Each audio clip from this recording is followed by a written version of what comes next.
যে প্রকৃতি আমাদের জীবন দেয়, আজ সেই প্রকৃতি বিপন্ন। দূষণ, উষ্ণতা আর অবহেলায় ধ্বংসের মুখে পৃথিবী। বিশ্ব পরিবেশ দিবসে উঠছে একটাই প্রশ্ন, এখনো কি সময় আছে বদলানোর, নাকি আমরা নিজেরাই শেষ করে দিচ্ছি নিজেদের ভবিষ্যৎ?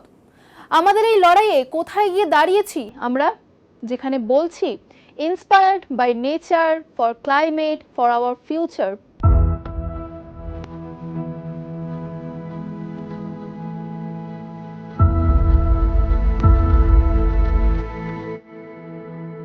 প্রতিদিন আমরা যে বাতাসে শ্বাস নিই, যে জল পান করি, যে মাটিতে দাঁড়িয়ে আছি, সেই পরিবেশই আজ বিপদের মুখে। ক্রমশ উষ্ণ হচ্ছে পৃথিবী, দূষণে ভরছে আকাশ, আর প্রকৃতি যেন নীরবে সতর্কবার্তা দিচ্ছে। এই সংকটের মাঝেই আজ বিশ্ব পরিবেশ দিবস, আমাদের সচেতন হওয়ার দিন।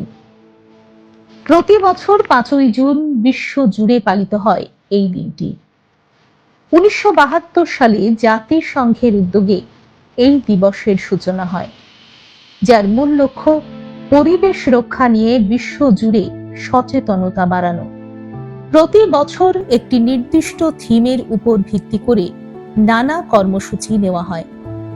এবারের theme inspired by nature, for climate, for our future, অর্থাৎ প্রকৃতি দ্বারা অনুপ্রাণিত, জলবায়ুর জন্য, আমাদের ভবিষ্যতের জন্য। বর্তমানে প্লাস্টিক দূষণ, বায়ু দূষণ, বন উজাড় এবং জলবায়ু পরিবর্তন, এই 4টি বড় সমস্যা বিশ্ববাসীর সামনে চ্যালেঞ্জ হয়ে দাঁড়িয়েছে। বিশেষজ্ঞদের মতে, যদি এখনই কঠোর পদক্ষেপ না নেওয়া হয়, তবে ভবিষ্যৎ প্রজন্মকে ভয়াবহ পরিস্থিতির মুখে পড়তে হবে। এই দিনে বিভিন্ন দেশ, শিক্ষা প্রতিষ্ঠান এবং সংগঠন বৃক্ষরোপণ, পরিচ্ছন্নতা অভিযান এবং সচেতনতা কর্মসূচির আয়োজন করে।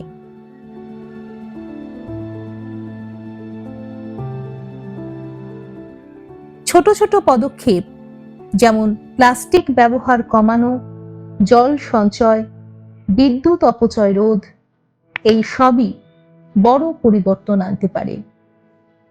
আমাদের দেশও তার ব্যতিক্রম নয়। এই দিনটি গুরুত্ব সহকারে পালন করা হচ্ছে। বিভিন্ন রাজ্যে বৃক্ষরোপণ কর্মসূচি এবং পরিবেশ রক্ষার বার্তা ছড়িয়ে দেওয়া হচ্ছে। তাই স্বাভাবিকভাবেই পরিবেশ রক্ষা শুধুমাত্র সরকারের দায়িত্ব নয়, এটি আমাদের প্রত্যেকের দায়িত্ব। আজকের এই দিনে প্রতিজ্ঞা নেওয়া জরুরি, প্রকৃতিকে বাঁচাতে আমরা নিজেরাই বদল আনব, কারণ প্রকৃতি বাঁচলে তবেই বাঁচবে ভবিষ্যৎ। দেখুন এই সময়ের তথ্য ও চিত্র প্রতিদিন রাত 9টায় ও সকাল 8টায় শুধুমাত্র চ্যানেল 1-এ।